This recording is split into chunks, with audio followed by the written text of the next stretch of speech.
Hi, welcome everyone back to the Flipside of Midlife. And this is another guest episode. I'm very happy to have with me here today the master, Jade Hwang. She is a KBX instructor, business owner. I'm very excited for her to speak to us today and for you to get a taste of her positive mindset. So before we go any further, hi Jade, how are you? Hello, Karli. I am fantastic. Thank you so much for having me. You are very welcome. So a little background. I have been going to Jade's kickboxing studio, KBX PHX, for almost 2 years now. April will be 2 years. And I was looking for a different kind of activity to relieve stress and to have a full body workout. And I got so lucky walking into this gym. I felt Jade's positivity and her positive mindset. I just really get the best energy from her. So I wanted her to show up here for you today. So Jade, tell us a little bit of your story. How did you get here? Why do you do what you do? Tell me all about it. Oh, amazing. Well, thank you for that introduction, Karli. You bring great energy. So I love that. I am a sort of lifelong martial artist, definitely against my will a bit. My parents put me in it. Not something I naturally would have enjoyed, but my parents basically made me stick with it for all the benefits that they felt that I was getting out of it. Confidence and focus and discipline and the self-defense side of it and the physical fitness side of it, all these benefits, they felt like I really needed it. So it was torture for me. It was not this, oh yes, I'm super into this. I really want to be going and doing this. This was like tears. It was tears. It was kind of a battle. Starting when I was like probably 4 or 5 years old, all the way up for many, many years. Eventually, you hang with it long enough. By the time I got to be about 12 or so, I got my black belt. So that was like a pretty big milestone. And then once that happened, some feeling of achievement really like set in. And I felt like, okay, well, I'm a black belt now. It's hard to get a black belt. It's very hard to get a black belt. They say it's only like 2 to 5% of all people that start a martial art ever actually achieve the rank of black belt. And this is back in the 80s, the 80s and 90s when there was no kids programs, little dragons, junior black belts. No, this was like straight from the Korean military into my life with my pigtails. So to get a black belt was a pretty big accomplishment. I'm not sure I knew it at the time, but I certainly felt a lot of pride in that. And then I was able to move forward. So then from there, I had a lot of opportunities. I was able to be part of our national team and competed several times on our U.S. national team at World Championships and overseas. Also went on to be like a normal college student and did sports in college as well, but always kept coming back to martial arts. Even though I just really always resisted it and I didn't think it was my thing, I kept coming back to it. People were always really super interested in that, in that side of my life. There was always something else going on, but people are always really interested in the martial arts side of things. So long story short, I'm thinking I'm carrying on my life after college. I ended up working as a sports trainer for many years in Philadelphia. But even those people just were really interested in my martial arts background. So I ended up teaching martial arts to pro athletes and kind of got my foot in the door. I was working as a trainer. That's what I wanted to be doing, but it kept bringing me back to martial arts. I created my own way. I've been born into a certain way, but I was kind of like, let me expand this into other realms of life. So it started with pro athletes and training them. But then I also had opportunity to really work in more of a traditional gym setting and have an impact on everyday people's lives. And that was very powerful. And after working many years in those settings, I really started to feel like, hey, I could like do this sort of my own way. Like I've got ideas and things I want to implement. And that brought me to opening KBX. So I kind of rallied some of my friends, some of my martial arts crew, right? Like we're a very tight-knit group of people. And one of my longtime friends, who was a former teammate of mine, his name is John, him and I decided together to open KBX. We got some friends on board. So people, Joe, Kelly, Billy, all martial artists, kind of gathered them all up. And we said, hey, we want to do this thing. And we want to really introduce martial arts, give people like me who wouldn't have been martial artists. I am not going on my own free will to a martial arts school and getting in the ring and getting punched in the face and like doing all of that. Normal people don't. You got to go to work. Like you need to have your podcast. You need to go meet with clients or whatever you're doing. You can't have a black eye or whatever, right? That's a lot to ask of somebody. There's all these amazing benefits, all this stuff that we can pull from it. So I really wanted to create a community, a way that people could really benefit from all of this knowledge and wisdom and what I took through my journey. But then also you have people like Billy here who are also lifelong martial artists, born into it, where it's in his blood. He just loves it. He was born that way and he does his thing too. But there's a lot of us, the rest of us, who need to be introduced to this type of lifestyle and way of living and carrying yourself that's a little bit more user friendly, a little bit more welcoming, a little bit easier to digest bit by bit. So that's how I got to where we are now, is really taking the time to say, how do I want my martial arts journey to be different from what my parents was, my fathers, my instructors? What did I actually take out of all of those years that I can share with others? It's just super rewarding to be able to do that, because you have a really strong, big impact on people's lives beyond what we do in martial arts and teaching the martial art, but really have an impact on how people live their life and how they can live it more fully and more competently. And that's really, really powerful. I think it is so interesting that you resisted for so long. I had no idea about that. Mindset is really what you were just alluding to. I think that's something that I really resonated with coming into KBX. It wasn't about competing with anyone else. It was about doing what you can do. You definitely have a system where it meets you where you are, but the workouts never get any easier because you just continue to progress and it still is challenging, but you always have an intention at every workout. You weave mindset into what we're doing during a particular class. Talk to me a little bit about that, because that resistance you're explaining to me doesn't sound like you always had a positive mindset about what you were doing, especially when you were young, perhaps. But how do you think that came to fruition? And then as you're talking about that, what advice do you have for women in midlife and beyond who might be listening when it comes to establishing and developing a positive mindset? Well, it is it's practiced, right? It's like your brain is a muscle. It needs training. It needs practice, just like anything else that we do. So much of martial arts training and then what we incorporate here is about your like mind-body connection. You need to overcome what's going on in your mind to be able to move forward in, really in anything, right? Whether it's physically martial arts, or it's in your personal life, your professional life, you're working on a project, you're working towards a goal. Physically, your body can endure a lot more than we really ever push ourselves to do. People that we see that are Navy SEALs and accomplish all these big things, or martial artists that get in there and do all this stuff, they are regular people.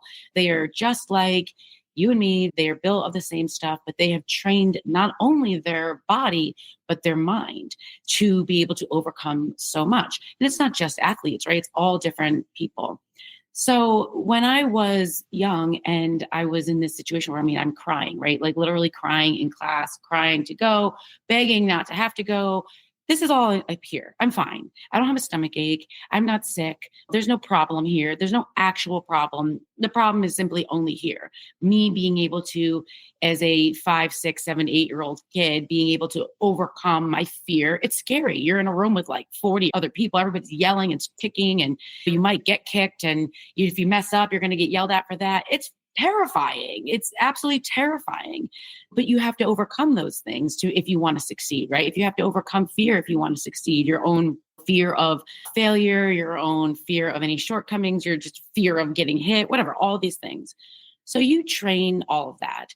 And that is the main thing that martial arts gave me, was this practice of overcoming, setting goals incrementally. So you're like long-term and short-term, and sticking with it, and knowing that there are going to be many failures along the way. If you ever actually want to achieve anything that you have not done already is going to come with some bumps in the road. I'm still doing it. I'm still practicing this. This is not like an end. I'm not finished with that. You are still constantly going through those steps. For me, I had low confidence. If I would go to a tournament, and I didn't win, or even if I did win, but I didn't like what I did, I would just immediately think like, oh, I stink. I'm not worthy of, I'm not good enough. You go through all of that battle and that carries with you. I'm a little bit of a perfectionist as well on top of all of this. So for a perfectionist to also then be in an art and a sport that is highly criticized, we think of art as being something that can be interpreted. And I think martial arts in that way, but that's not the bulk of it, especially how I was raised. It's like, your foot's got to be at this angle. If it's not, it's minus points, you're wrong, fail, you stink. Like there is a lot of that. There's a lot of like demand, but you get used to it. You overcome it. You learn how to do better. But for me, a lot of it was really practical and thinking, okay, what's the problem that I'm facing? What am I trying to deal with and overcome? All right, well, let me look at my past. Historically speaking, when I have been faced with X, Y, and Z challenge, I have been able to figure out a way to overcome this thing, even though I'm scared. And I'm scared of what? I'm scared I'm going to fail. Well, so what? How many times has that really happened? How many times has this worst case situation actually come to fruition? So rarely. I can probably think of almost no times actually that the absolute worst thing that I was thinking could happen actually happened. Maybe the most that I ever dealt with that was we opened KBX about 5 or 6 months before COVID. So late 2019, I've moved my family across country, East Coast to Arizona to open this thing, this dream that I've got going. Everybody's quit their jobs. Here we go. We get up, we get going. This is October 2019. And then in March 2020, we show up one day and it's like, you need to be closed by 8 p.m. tonight with no real plan about what's going to happen moving forward.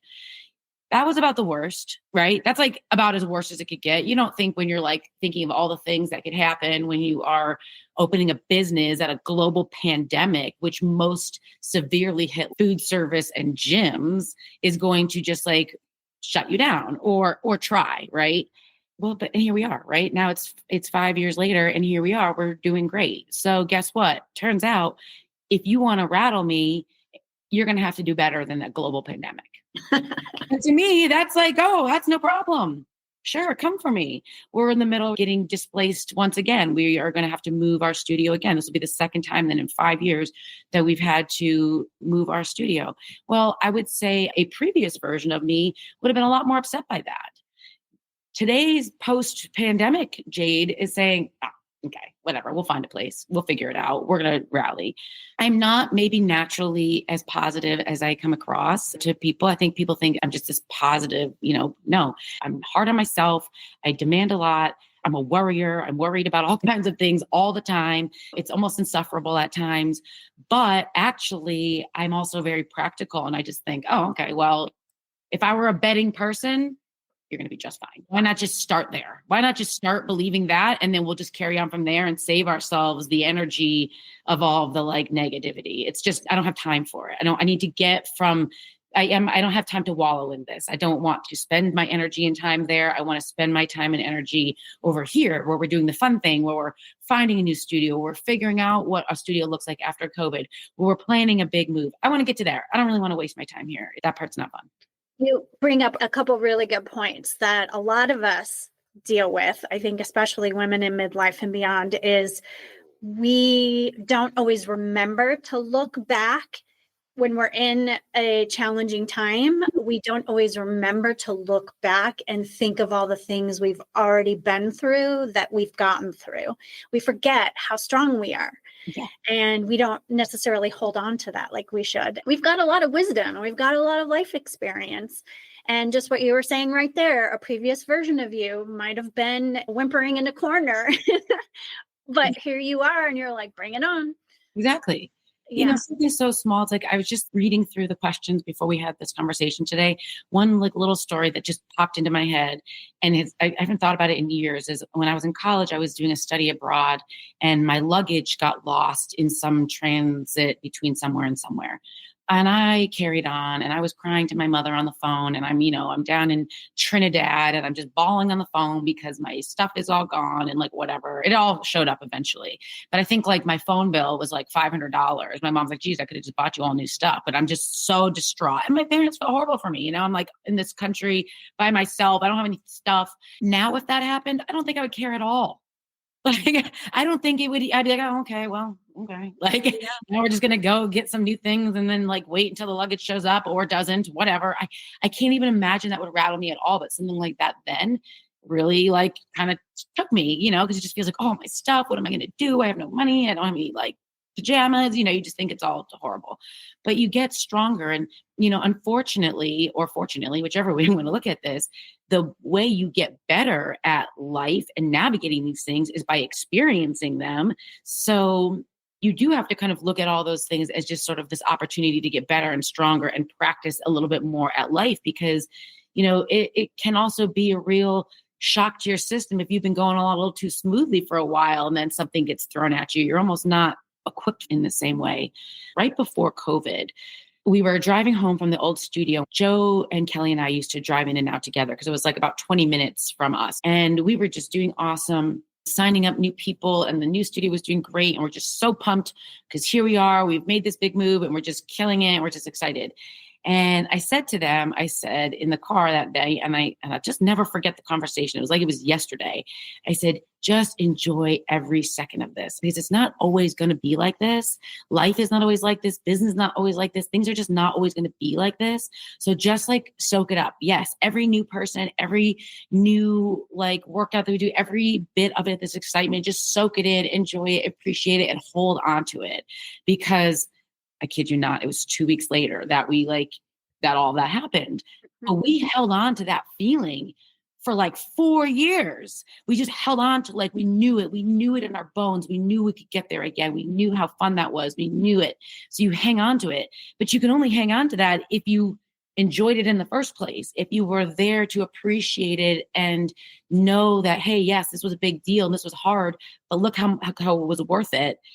That's the only way you can kind of stay positive, is if you actually took the time to enjoy it and appreciate it when it was good in the first place. I love that, because if you can find the lessons in the tough times, as you spoke about, but also celebrating your success and your wins along the way and the beautiful things that are happening, it is easier to create that shift in your mindset. I also want to go back, because you mentioned you don't think of yourself as positive as maybe you come across to others. I think all of us deal with that internal struggle of that imposter syndrome, or I'm not good enough, or I don't deserve this. And, coming to midlife and beyond. And when we're coming up on maybe if you have children, coming up on an empty nest, and your whole identity feels like it's been wrapped up in raising your family for years, taking care of others for years. And that can be a really tough time as well.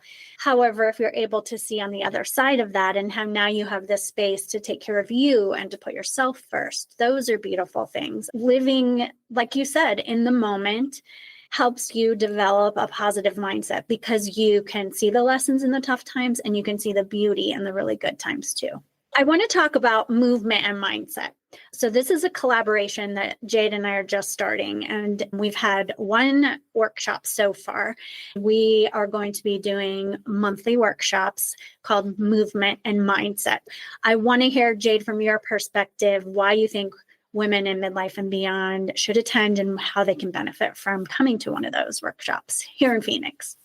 Well, I think it's a really wonderful time to be able to connect with other women who are going through this phase of their lives. And what we learned from our first workshop was that the group being women in midlife and beyond, we're all in different phases of that as well, right? Some of the women are in their young to mid 40s, and other women are probably in their 60s and beyond, right? Even that is sort of like different phases of midlife. And when speaking with the women that had done it, I think they really appreciated being amongst other women who are in this phase that have had a lot of life experience. We've gone through a lot of things. We have so much passion and enthusiasm and inner strength and all these things. And maybe sometimes we need to find a safe place to be able to express ourselves and let it out and feel empowered and seen and all of that, because we get so used to being caretakers and partners and, working and doing all these different things. We just forget who we even are sometimes. We just become who everybody else needs us to be, right? It's like we're somewhere between like a taxi driver and a chef and a CEO and a you name it, right? Like all the many hats that we're all wearing.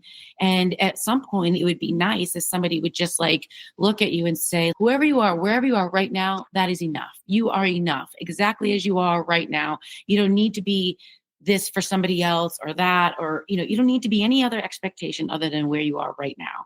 And that permission is pretty powerful. We all need that. We do not allow ourselves this. And this is a very safe space for women to be who they are and where they're at, where we don't necessarily always feel very seen and cared for or important as we go into midlife. As far as our workshop and how we managed it was really nice, because it was a way for us to really take that mind-body connection a step further. We're always working on that, and that's always part of it, but we were able to really hone in on a theme, and we do it in class. That's for everybody, right? So you could be anywhere from a young adult just starting off in life, men, women, any and all. That is the power of martial arts. But we want to kind of narrow this down and say, hey, this is what maybe you are now experiencing. It's for you, maybe it's not about leveling up, so to speak, but it's about like really finding yourself or prioritizing yourself or those types of dynamics. So I think the women really felt comfortable and safe and seen within another group of peers. And that's just fun. That's just a fun place to be. So I really enjoyed it. I'm looking forward to our next session. I'm looking forward to be able to dive deeper into the themes and the issues that matter most to us and to these women, so that we can really, really cater directly to them. So yeah, I'm looking forward to it. I think the community piece is so important. I know it's challenging to make friends. It's challenging for me to meet other women in this phase of life. And I know from the group events that I host that I am not the only one in that boat. To be able to foster that community at KBX on a more micro level than what is normally part of the big community that you've developed there. And that goes along with what I'm doing too in my business. The Elevate membership that I have, this is a community that I'm building, and it's not just here in Phoenix. This is an opportunity to come into a membership where it's exclusively a membership for women in midlife and beyond, and to be there, to be able to connect with them, as well as walk away with personal growth tools, things that resonate with you. It's a really amazing place to be, and I hope that you listening will check out my Elevate membership. Actually, one of the benefits of being in my Elevate membership is that you have exclusive access to part 2 of my conversations with my amazing podcast guests. So you're listening to part 1 right now with Master Jade Hwang, and she is going to be diving deeper into some more midlife related things, goal setting, and some of her big dreams and goals that she has coming up in her life that she is starting to work on. So if you want to know more about those things and to get access to the personal growth tools that I develop for you on a monthly basis, and to connect with other women in our community connection space, please go to flipsideofmidlife.com, go to the Elevate membership page, and check out that membership. You can get $15 off your first month, so $10 for your first month if you go to the link in the show notes and transcript and connect there. Okay, Jade, I want to go a little deeper into KBX and how women can experience KBX for themselves. Well, you have a variety of ways to be able to give KBX a try. I first want to say that all of our classes are geared towards all levels. So I think one of the biggest hurdles for people is to even just get started with something like this is really thinking like, oh, do we have experience for this? Or I need to be in shape before I go and start a workout. Well, that's not how that works. That is not the expectation that we have, right? So that is an expectation or belief that people sort of have about what it is like to go to a gym and have to start a new fitness program, is that I'm so out of shape, I'm not even worth it to be able to go to the gym and get in shape. And that is just as far from the actual truth, or at least the message that we are sending is not that at all. We are going to meet people wherever they are at, all ages, all levels, all experience or not experience levels, all good. So that is important for people to know. Anybody here in the area, we always like to offer a free class for people to just come and try it. So when they do that, they can just go to our website, kbxphx.com. They can see our schedule, they can see a little bit more about us and get a free pass, a free class pass, and just try a workout. When people come in, they will come into class about 15 or 20 minutes before the actual start of class. And one of our very expert instructors will take them through an intro lesson where they will get all of the things that they're going to need for a class. So they're going to get all the breakdown, the self-defense pieces of it. What are the names of these techniques and how do we do them? How do we create some power with it? What's the proper way to breathe? How do we engage our whole body? Like starting with, right, we've already talked about the mind-body connection, but you're going to be using everything from your mind to your eyes, to your breathing, to your arms, to your core, to your legs, everything. It's top to bottom. So we're going to show you how to do all of that in a way that's not so intimidating, right? If you just come in and there's already 20 people in this room and you need to just hop in there and like get in line, that's going to be a bit of a challenge.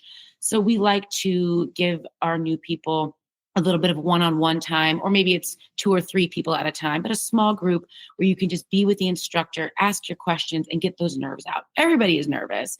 We're nervous. We're nervous when new people come in. We want to do a great job. We want to make sure that we make you feel comfortable. We're nervous too. So of course you're nervous. You're going to a new place. You're starting a new thing. You're meeting a bunch of people. You probably have no idea what's coming your way or what to expect. So we try to take that time. And I think that really helps people just automatically feel welcomed into the community. So in-person people, that's no problem. You just come in, you give it a try, and we are here to help.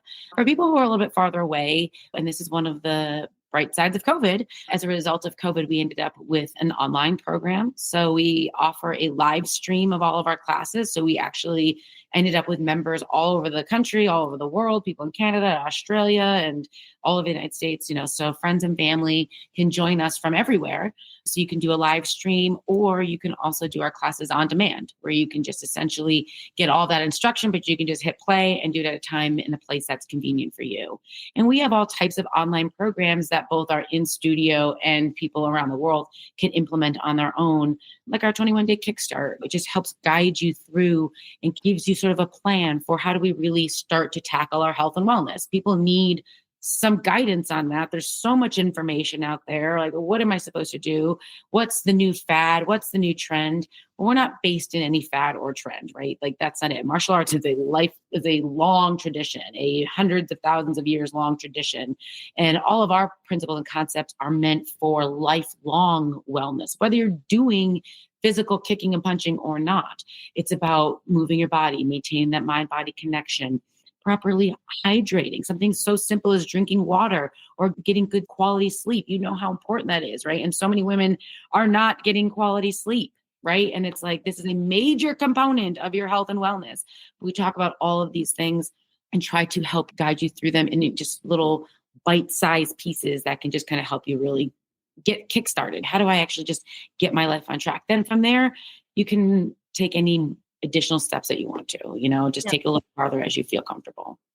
Why don't you share your website, your Instagram, like how people can learn more about KBX and maybe get in touch with you too?